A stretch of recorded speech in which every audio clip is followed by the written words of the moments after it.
big change that I would like to see is that, as you know, the way that redistricting happens in the state of New York is that the district, every single Senate district in the city of New York is larger by at least 10% in terms of the number of people that we represent than every single district upstate outside of the city.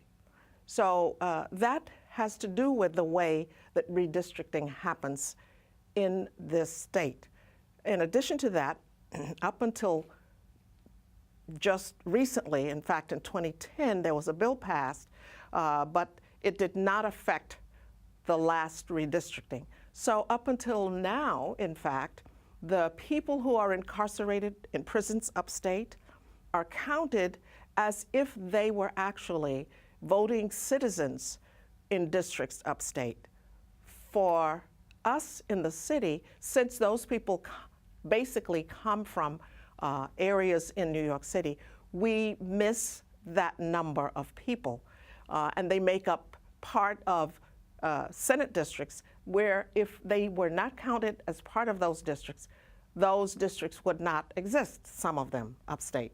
So this time around, the change will happen because we did pass a bill in 2010, and that means that we will now have more people counted actually from our districts, because if they come originally from the city, they will be counted as if they live in the city, not as if they actually live in districts upstate. That's going to make a difference in the distribution of resources and in the representation as it relates to everyone should have their own Senate representative, and my constituents will have me, and I will represent them here, as well as the fact that they're just away upstate.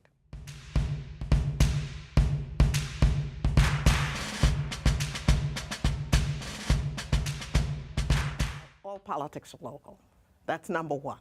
Number two, I find that with people who are not necessarily paying attention or inclined to be involved, once there is an issue that they care about, they begin to look much more carefully, and that's when I try to grab them, especially college students who are concerned, for instance, about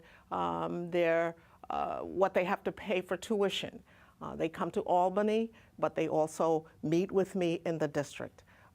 Young people who have issues with environmental issues, for instance. I had lots of people involved with and concerned about the problem that we have with fracking. They were very much against fracking, large numbers of people. When people, I find, have an issue that they care about, if it's something that's happening in their block, something that's happening in their school, if it's a job that they're talking about, or access to higher education, whatever it is, they then recognize and realize, oh, I need to be talking to people who are going to be voting on these issues. And who are those people? And how do you get to them? And what do you say to them? So that's my opportunity to, one, educate people and also engage them in the process of how their government works and the importance of their participation in it.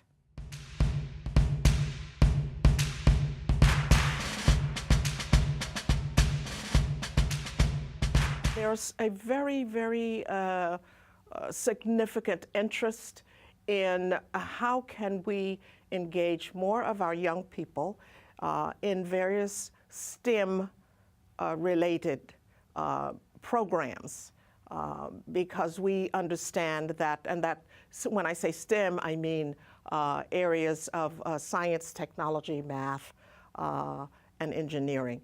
We know that we're going to need more people in those areas, and I am particularly interested in what the state does to support young people going into those.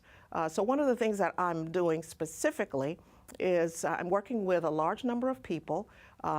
We call them stakeholders, government, representative Department of Education, my colleagues, elected colleagues in Congress and the city council, in the state legislature, and just citizens and parent groups. We're working on developing a middle school which will be a feeder school into one of the premier STEM high schools, which is the Harbor School, which is, I believe, the only high school so far in the city of New York that is preparing young people for maritime science-related careers, and also has been successful in sending young people into one of the premier colleges, maritime colleges in the nation, and that is SUNY Maritime.